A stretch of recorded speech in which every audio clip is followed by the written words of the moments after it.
إن الحمد لله نحمده ونستعينه ونستغفره ونتوب إليه ونعوذ بالله من شرور أنفسنا ومن سيئات أعمالنا من يهده الله فلا مضل له ومن يضلل فلا هادي له وأشهد أن لا إله إلا الله وحده لا شريك له وأشهد أن محمدا عبده ورسوله اللهم صل وسلم وبارك على محمد وعلى آله وأصحابه ومن تبعهم بإحسان إلى يوم الدين أما بعد.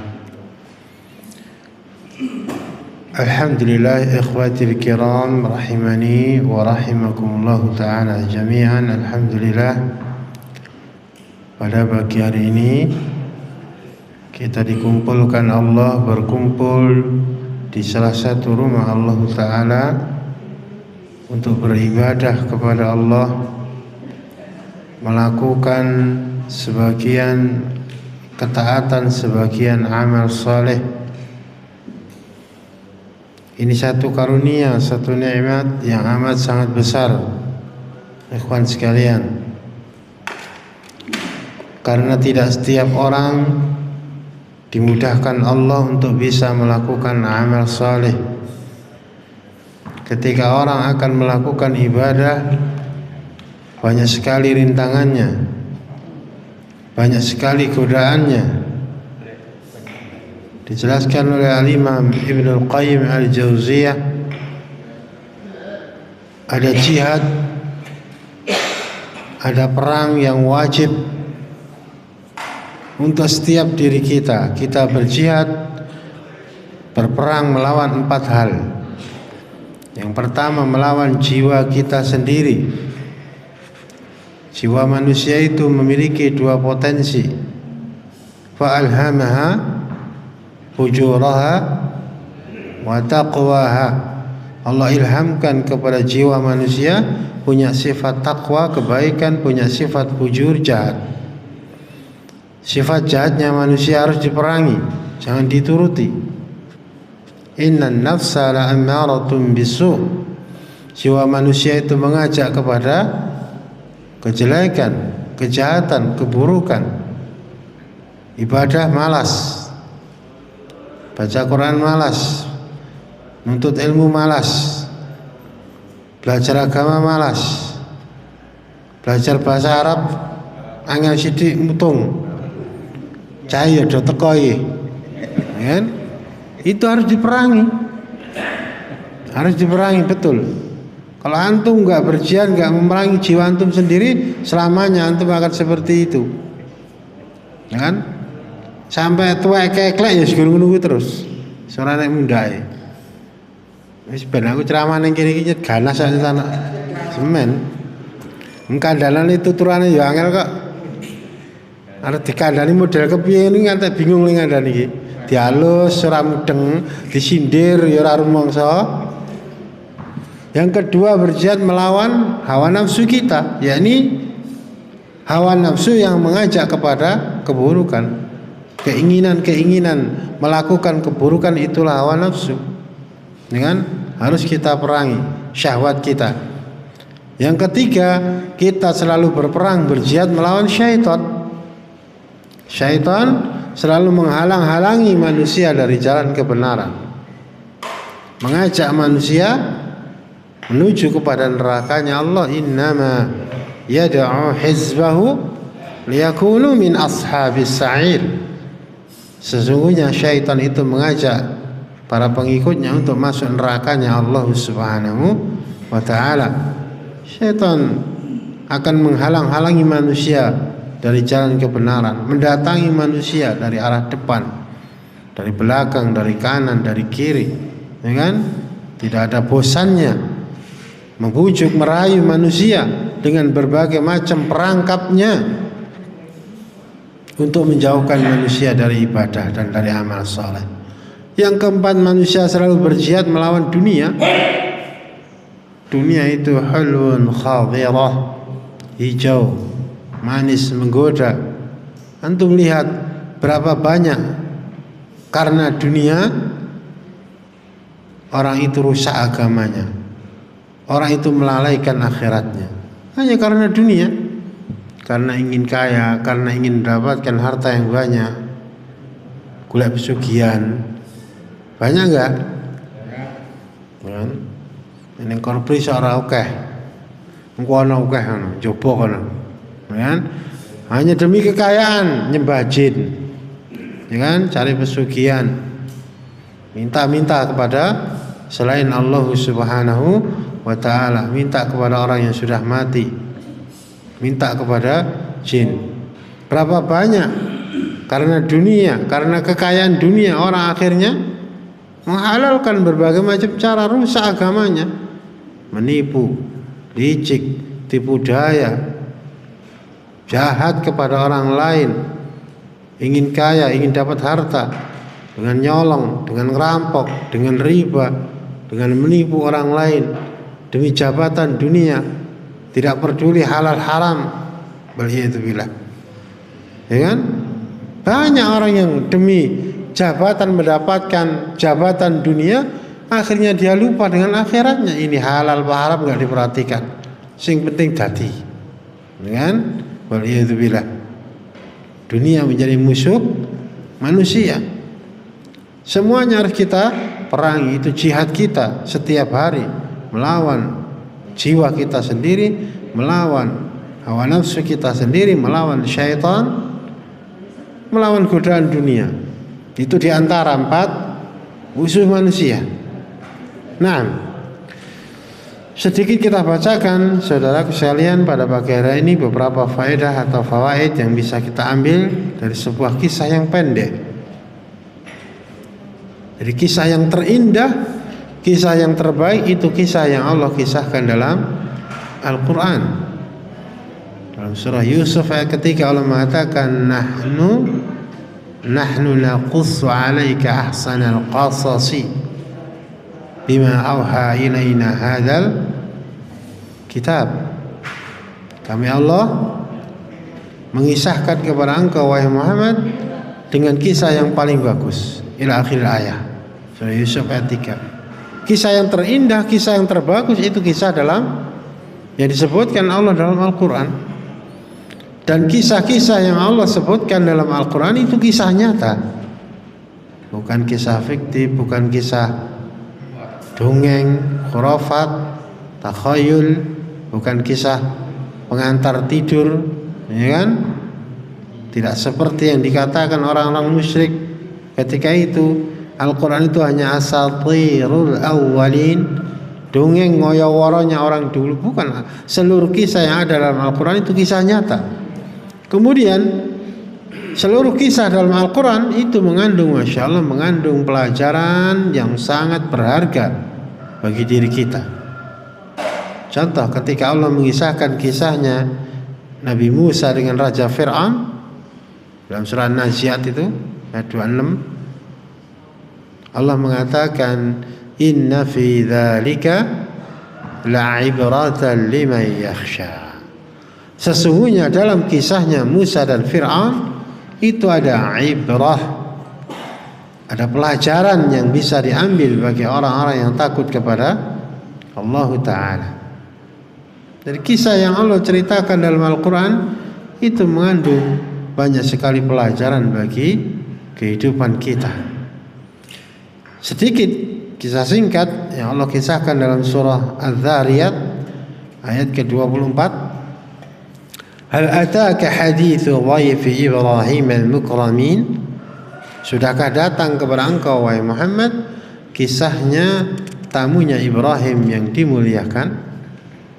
Perlu diketahui ikhwan sekalian, tamu yang mendatangi rumahnya Nabi Ibrahim adalah para malaikat, tetapi berbentuk manusia yang tampan-tampan. Nah, dia ada beberapa tamu. Khilaf ulama ahli tafsir karena tidak ada riwayat yang sahih dari Nabi Ada yang mengatakan 3 orang, ada yang mengatakan 12 orang, ada yang mengatakan itu malaikat Jibril, malaikat Mikail, malaikat Israfil. Tapi tidak ada riwayat yang sahih yang menerangkan tentang hal tersebut. Yang jelas Nabi Ibrahim kedatangan beberapa tamu, orang yang sangat tampan-tampan. Ya kan? Tamu tersebut adalah para malaikat yang sebenarnya diutus Allah untuk mendatangi kampungnya Nabi Lut, kampungnya kaumnya Nabi Lut, untuk membinasakan mereka, karena perbuatan mereka yang melampaui batas, ya kan, melakukan homoseksual. Mereka fitrahnya, nalurinya sudah rusak. Laki-laki senengnya, nafsunya sama laki-laki, ya kan, nggak seneng sama perempuan. Jadi sudah rusak nalurinya. Wedhus lanang kuwi senenge karo wedhus wedok. Iya ta? Iki malah ora. Wong senenge karo wong lanang karo wong lanang. Ditawani anaknya Nabi Lut. Anaknya Nabi Lut itu putri-putri. Ya disuruh nikahi, enggak mau. Ya kan? Malah mau merebut tamu-tamunya Nabi Lut yang juga bertamu ke rumahnya Nabi Ibrahim ini. Akhirnya terjadilah apa yang terjadi. Dihujani batu dari langit, wa ja'alna 'aliyaha safilaha wa amtarna 'alaiha hijaratan min sijilin mandud. Allah kisahkan dalam surah Hud ayat 82 dan ayat yang lainnya surah Hijr, ya kan? Ayat ke-74. Allah jadikan buminya itu kebalik, tanahnya itu, wa ja'alna 'aliyaha safilaha, kami jadikan yang atas jadi di bawah, wa amtarna 'alaiha hijaratin min sijilin mandud. Kami hujani dengan batu yang berasal dari tanah liat yang sudah terbakar sangat keras, bertubi-tubi. Hancurlah mereka, binasalah mereka, dengan dihukum oleh Allah Ta'ala karena perbuatan mereka yang melampaui batas. Maka hati-hati kalau antum bertetangga, antum bersama orang-orang yang melakukan dosa tersebut. Jangan merasa aman dari azabnya Allah Ta'ala ketika orang-orang di sekitar kita itu orang-orang yang durhaka kepada Allah. Karena yang menyebabkan turun siksanya Allah itu durhakanya manusia, maksiatnya manusia, dosanya manusia kepada Allah. Catat baik-baik. Yang mendatangkan azab, malapetaka, bencana dari Allah itu adalah dosa-dosa yang dilakukan manusia. Dan ketika azab Allah turun, yang kena bukan hanya orang yang jahat saja, orang yang baik pun akan kena imbasnya. Maka jangan merasa aman dari azabnya Allah Ta'ala, musibah bencana dari Allah Ta'ala. Kan? Antum lihat yang membinasakan umatnya Nabi Nuh apa? Kesyirikan mereka, banjir sampai ke pucuk gunung, ya kan? Demikian juga umat-umat yang lain, umatnya Nabi Saleh, kaum Tsamud, karena durhakanya kepada Rasulnya Allah. Kaum Ad, umatnya Nabi Hud, kena musibah yang bukan sembarang musibah, kena angin yang sangat besar, bukan hanya sejam 2 jam, kena angin puting beliung 10 menit saja, ya kan? Itu sudah hancur berantakan. Gendengmu tambah murak-marik itu, ya kan? Ini waliyadzubillah, kena angin yang sangat besar, sab'a layali wa thamaniyata ayyam, 7 malam 8 siang. Antum baca nanti dalam surah Al-Haqqah itu awal-awal ayat, ya kan? Dikarenakan kemaksiatan mereka, karena dosa mereka. Umatnya Nabi Lut dibinasakan Allah, kena musibah yang bukan sembarang musibah, ya kan? Umatnya Nabi Saleh kena musibah bukan sembarang musibah, kena petir yang sangat keras.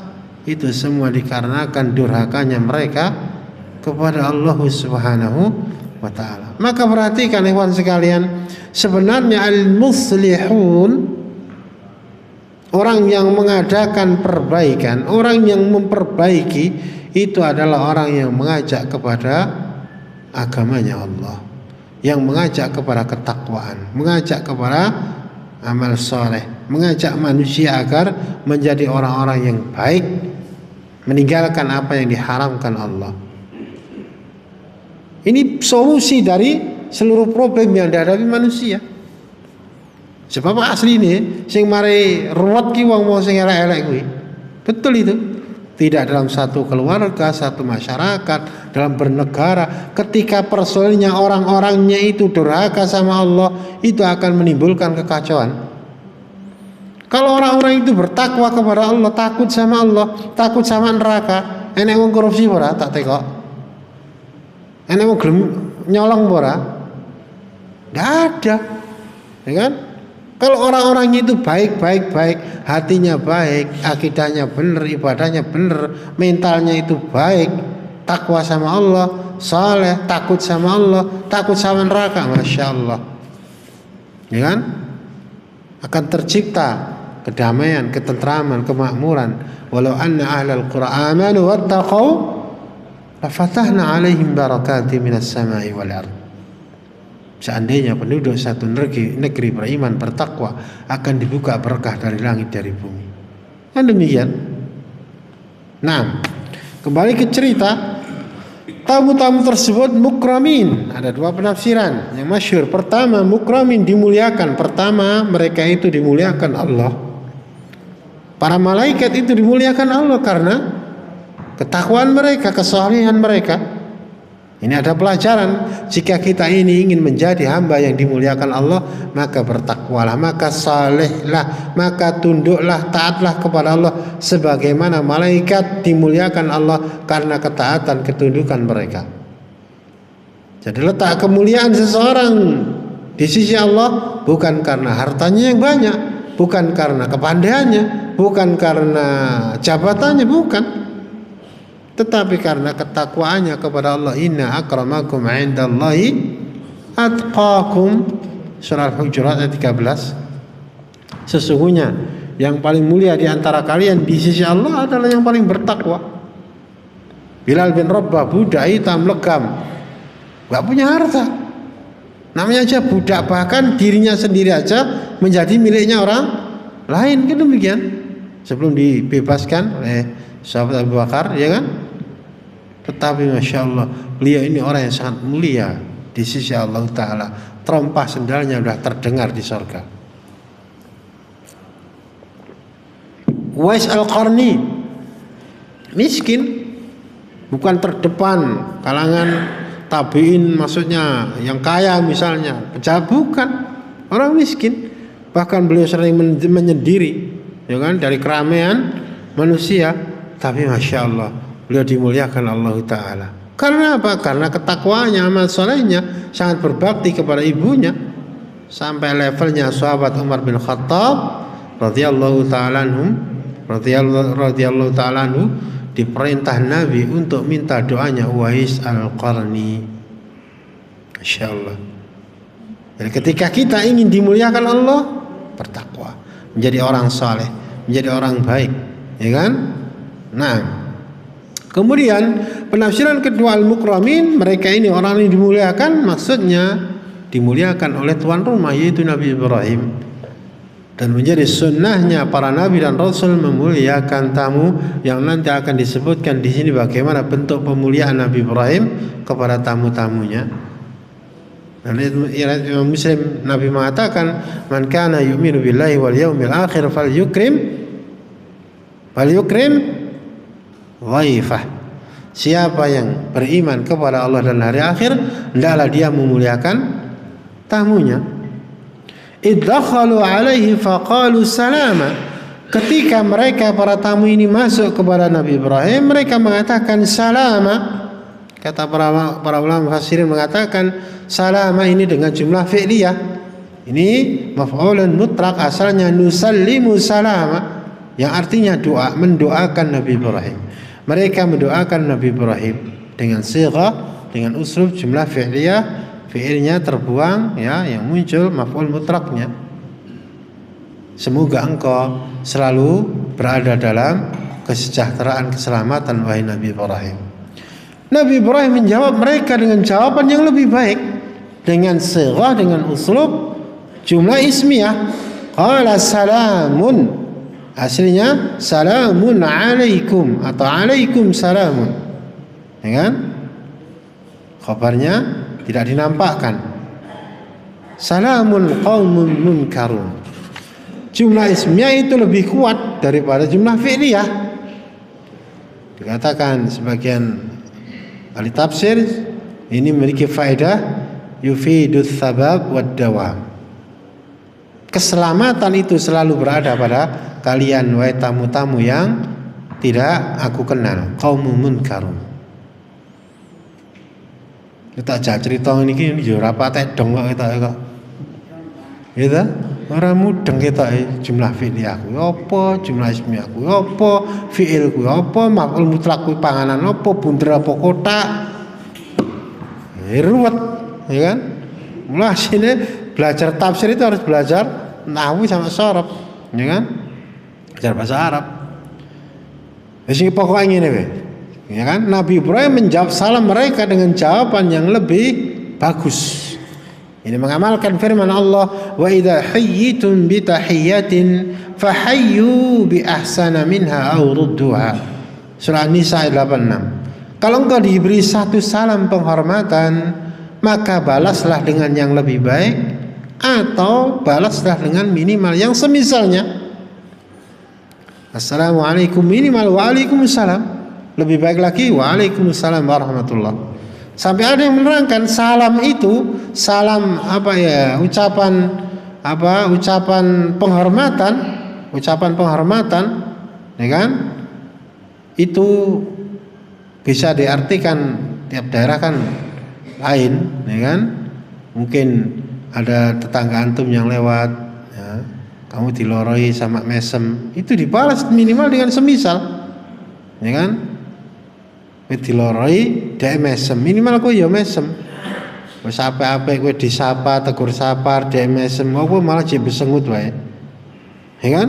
Sok-sok jawabanmu rasa tekok-tekok lho. Ya kan? Tidak seperti itu. Kalau engkau diberi salam penghormatan, ya kan, balaslah minimal dengan yang semisal. Mereka sudah baik menyapa kita, monggo Pak D, karo guyu, kowe malah jek mencereng wae. Ya, bukan seperti itu ajaran Islam. Balas bahkan dengan yang lebih baik. Kalau bisa kan demikian. Atau minimal sama. Nah, kamu juga senyum. Kamu balas sapaan dia. Inilah akhlak Islam. Mengajarkan akhlak yang sangat mulia. Dicontohkan Nabi Ibrahim. Mereka mengucap salam, dijawab dengan salam yang lebih baik. Ya kan? Salama dijawab dengan salamun qaumun munkarun. Ya kan? Keselamatan selalu berada pada kalian wahai tamu-tamu yang tidak aku kenal. Jadi Nabi Ibrahim belum mengenal ini tamu ini siapa, belum tahu kalau ini malaikat, ini orang mana, namanya siapa, dari kabilah mana. Nabi Ibrahim nggak kenal. Masya Allah. Faragha ila ahli faja'a bi'ijlin samin. Lihat bagaimana bentuk pemuliaan Nabi Ibrahim kepada tamunya. Dengan diam-diam beliau meninggalkan tamu tersebut menuju kepada keluarganya. Faja'a bi'ijlin samin. Tidak lama beliau pergi, beliau sudah kembali membawa panggang anak sapi yang sangat gemuk. Yang lain surah Hud ayat 69 Allah mengatakan, "Fama labitha an ja'a bi'ijlin hanin." Tidak lama beliau pergi, kemudian beliau datang membawa panggang pediet yang gemuk. Masya Allah. Di sini ada beberapa pelajaran. Pertama berarti beliau ini mampu, punya harta, nyuguh tamu nganggo panggang pediet. Iki mung korprene ra tak tengok. Enek gambare wong kon majurin enek. Urung apa ora? Nek urung ki bakal enek lho iki. Nah, tak entenane coba. Masya Allah, berarti mampu dia. Yang kedua, beliau ini orang yang sangat dermawan. Sangat dermawan. Bayangkan jamu tamu dengan panggang pediet, lu mau ora? Korpri panggang mintok ngono wae metu ora? Masya Allah. Beliau orang yang sangat dermawan. Ketiga, beliau betul-betul orang yang memuliakan tamu. Jadi memuliakan tamu ini merupakan sunnah ajaran para nabi dan rasul. Sampai Nabi kita Muhammad SAW, Nabi sendiri memerintahkan man kana yu'minu billahi wal yaumil akhir falyukrim ghaifah. Biasanya Pak, menjamu tamu dengan jamuan istimewa itu kita sudah kenal tamu kita belum? Kalau yang mau datang itu tamu yang istimewa sudah kita kenal, mungkin pejabat, ya kan? Pak Bupati mau rawuh ke masjid ini misalnya, wah mesti ora enek to enek-enek ke. Pejabat tinggi, ya kan? Mau datang itu, wah buahnya komplit, obat-obatnya komplit, dagingnya komplit. Ning nek kira-kira sing teko kuwi goraku, suguhane apa? Mie ayam tekan ra mie ayam. Lah paling guru ngono ta. Bayangkan tamu ini yang datang tidak dikenal oleh beliau. Qaumun munkarun, beliau enggak kenal itu siapa tamu itu, tapi Masya Allah beliau tetap memuliakan, menghormati tamunya. Beliau datang, dia membawa anak sapi yang gemuk yang sudah dibakar, sudah dipanggang. Dipilih anak sapi karena yang dagingnya masih empuk, cepat dimasak. Nek dibeleke sapi sing umur 2 tahun wah repot ki kok. Ya kan datang godhog, nek ora godhog ya ulet. Ya kan? Faqarrabahu ilaihim, panggang anak sapi tersebut dipersembahkan, dipersilahkan, dihidangkan kepada mereka. Ini bentuk pemuliaan beliau kepada tamunya. Tamunya nggak perlu susah-susah, nggak perlu pergi ke sana kemari, duduk dengan manis, dihidangkan hidangan, dilayani oleh tuan rumahnya. Inilah sunnahnya para nabi dan rasul, tuan rumah melayani tamu. Walaupun dia ini orang yang paling mulia ketika itu. Beliau Nabi Ibrahim orang yang paling mulia ketika itu, Khalilur Rahman, kekasihnya Allah Ta'ala. Masya Allah, beliau sendiri dengan tangan beliau sendiri, ya kan, menyembelih anak sapi, memanggangnya, mempersidangkan, menghidangkan, ya kan, melayani tamunya sendiri. Masya Allah. Ini contoh yang dicontohkan oleh Khalilur Rahman, Nabi Ibrahim alaihissalatu wassalam. Dan para sahabat, ya kan, juga seperti itu. Umar bin Abdul Aziz ketika itu jadi khalifah, di waktu malam hari kedatangan tamu, lampunya hampir mati. Dulu belum ada listrik Pak, lampunya pakai minyaknya mau habis. Beliau sendiri yang betulin lampu itu. Tamunya mengatakan, wahai Amirul Mukminin, biar aku yang betulkan lampu itu. Kata beliau, laisa min karamir rajul ayastaghlima dhaifah. Tidak termasuk kemuliaan seseorang kalau dia itu menyuruh-nyuruh tamunya, ya kan? Tamunya disuruh untuk bekerja. Kata beliau, kata tamunya, idzan unabbihu ghulam, kalau demikian biar saya yang bangunin pengawal Anda, ya kan, pembantu Anda untuk betulin lampu. Kata Khalifah Umar bin Abdul Aziz, jangan, dia baru saja tidur, kasihan, biar saja dia tidur. Masya Allah, ini seorang melebihi raja, membawai beberapa raja, tapi beliau ini Masya Allah sangat tawadhu. Jadi jangan, kadang orang itu salah mengartikan tawadhu. Di antara makna tawadhu, orang itu tidak malu melakukan pekerjaan yang baik, yang itu mungkin dianggap orang rendah. Levelnya khalifah nggak malu betulin lampu, nggak malu. Nabi nggak malu turun ke parit Khandaq garit, dudui kalen karo para sahabat, ya kan? Itu tawadhu. Di antara makna tawadhu. Seperti Umar dari pasar Menteng belanjaan, Abu Hurairah jadi gubernur ketika itu, mikul kayu bakar sendiri, disuruh naik kompor listrik Pak, ya kan, pakai kayu itu untuk masak, mikul kayu sendiri. Itu diantara makna tawadhu. Orang kok iki saiki agak dadi apa sih yang drilling pol, wah jaim katanya. Apa itu jaim?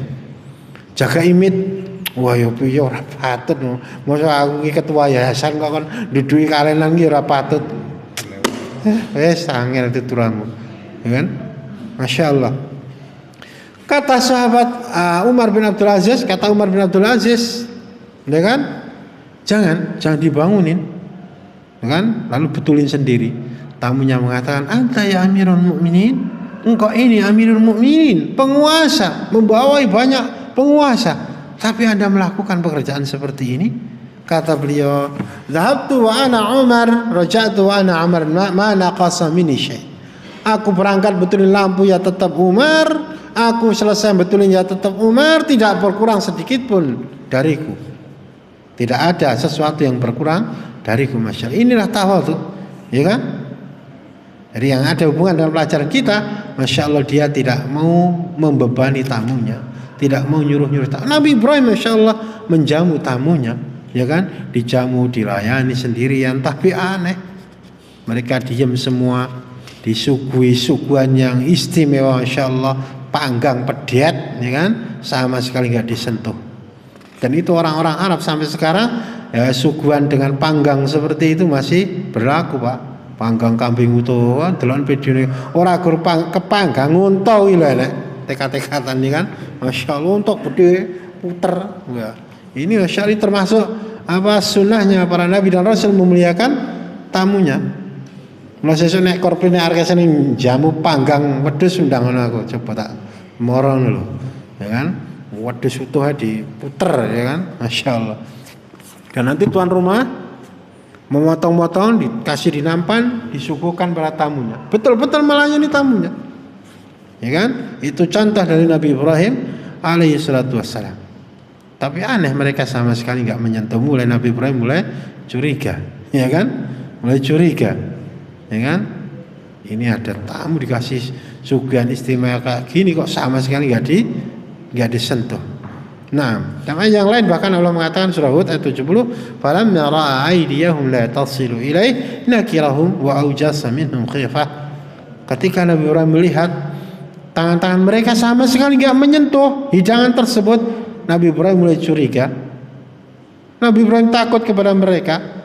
Mereka mengatakan, "Qalu la takhaf inna ursilna ila qaumi Lut." Wahai Nabi Ibrahim, janganlah engkau takut, sesungguhnya kami diutus kepada kampungnya kaumnya Nabi Lut. Ya kan? Dalam ayat ini surah Dzariyat ini ayat yang ke-28 Allah mengatakan fa'aujasa minhum khifah. Nabi Ibrahim merasa takut kepada mereka. Ini tamu yang aneh, kasih hidangan sama sekali enggak dimakan.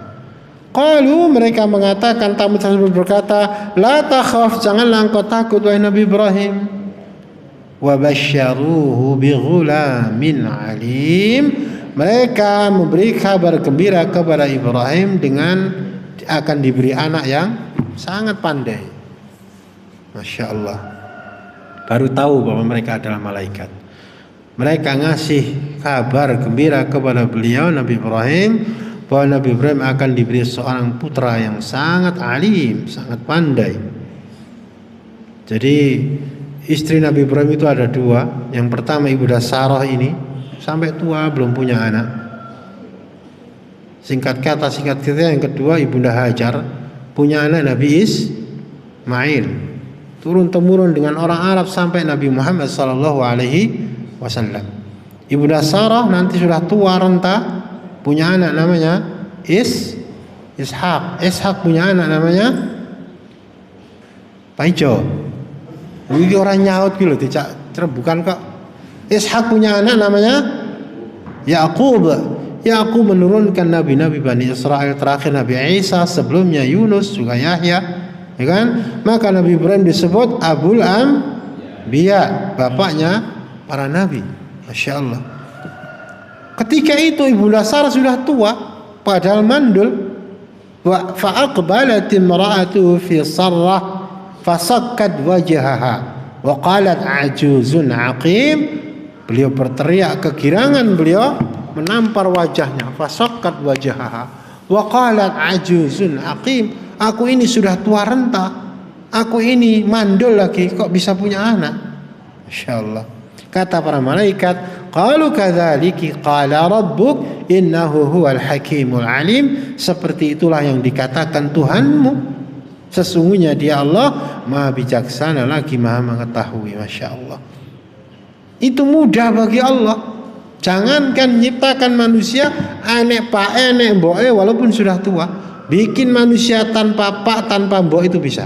Siapa? Nabi Adam. Wah, pinter ibu-ibu. Bikin manusia tanpa pak tanpa mbok, Nabi Adam. Nyiptakan manusia tidak ada ibunya. Siapa? Isa kena nenek boen kayak begitu. Ibunda Hawa nyiptakan manusia tanpa ibu. Masya Allah. Allah mampu menciptakan manusia tanpa bapak. Siapa? Adam juga benar. Nyiptakan manusia tanpa bapak. Siapa? Nabi Isa. Masya Allah. Ya kan? Tanpa bapak, tanpa ibu Nabi Adam, tanpa ibu ibunda Hawa, tanpa bapak Nabi Isa. Apalagi nyiptakan Nabi Ishak, ada paknya dan mboknya, walaupun sudah tua renta, itu lebih mudah bagi Allah Subhanahu wa taala. Dan itulah ayat-ayat yang menunjukkan, tanda-tanda yang menunjukkan kekuasaan Allah. Allah Maha mampu, ya kan? Alimun qadir, Maha berilmu, mengetahui segala sesuatu, Maha mampu, ya kan? Ada manusia yang diciptakan Allah dikasih keturunan perempuan toh, seperti Nabi Lut, ya kan? Dan istrinya. Ada yang dikasih anak laki-laki toh, seperti Nabi Ibrahim dengan ibunda Sarah dan ibunda Hajar. Ada lagi yang dikasih anak lelaki dan wanita, seperti Nabi Muhammad SAW. Putrinya ada, tapi putranya meninggal semenjak kecil. Ada juga yang diciptakan Allah mandul, nggak punya anak. Demikian. Termasuk ibunda Sarah ini sejak muda nggak bisa hamil, tapi aneh ketika sudah tua renta, bahkan ada yang mengatakan 90 tahun lebih umurnya ketika itu, kok dikasih tahu para malaikat akan punya anak. Fasokat wajahha, beliau sampai memukul wajahnya, berteriak kegirangan, ya kan? Lalu para malaikat mengatakan, kadzalika qala rabbuk innahu huwal hakimul alim. Seperti itulah yang Allah firmankan, yang difirmankan Tuhanmu, sesungguhnya Dia Maha bijaksana, Maha mengetahui. Ingat, Allah Maha suci. Seluruh perbuatan Allah enggak ada yang salah. Seluruh firman Allah enggak ada yang salah, benar semua. Seluruh syariat Allah tepat, benar semua. Enggak ada istilah enggak adil, enggak bijaksana, Allah itu zalim, tidak ada semuanya. Ya kan? Seluruh apa yang sudah Allah tentukan, tetapkan, itu berdasarkan keadilan, hikmah, kebijaksanaan dari Allah Ta'ala. Tugas kita adalah redha, menerima seluruh ketetapan Allah. Kita usaha, kita berdoa, ya kan? Misalnya kita nggak punya anak, kita usaha, berdoa, serahkan sama Allah, ya kan? Usaha semaksimal mungkin, doa semaksimal mungkin dengan berbagai macam cara, ya kan? Kok tetap Allah nggak kasih anak kepada kita, kita redha kepada ketentuan Allah. Allah nggak mungkin salah, Allah nggak mungkin zalim, Allah nggak mungkin nggak tepat ketentuannya. Tugas kita redha, dengan rela hati menerima apa yang Allah tetapkan untuk kita. Dan insya Allah dengan redanya kita, dengan sabarnya kita menerima ketentuan Allah, Allah akan ganti dengan yang lebih baik. Allah akan ganti dengan yang lebih baik, ya kan? Dengan pahala yang tanpa batas, dengan ampunan, dengan derajat yang tinggi. Mungkin itu lebih baik daripada kita punya anak yang beleng kabeh, ngibadah ya wegah, ya kan? Piye? Ora mumet kowe. Malah hisabnya berat. Sebenarnya semuanya ada hikmahnya. Sehingga tugas kita itu redha, menerima ketentuan dari Allah. Setelah itu nanti dikisahkan bagaimana para malaikat tersebut akan mendatangi kaumnya Nabi Lut untuk menghancurkan mereka, ya kan? Tidak mungkin kita ceritakan sekarang. Hadza wallahu taala a'lam bissawab. Naktafi lahuna. Subhanakallahumma bihamdik asyhadu an la ilaha illa anta. Akhiru da'wana alhamdulillahirabbil alamin. Assalamualaikum warahmatullahi wabarakatuh.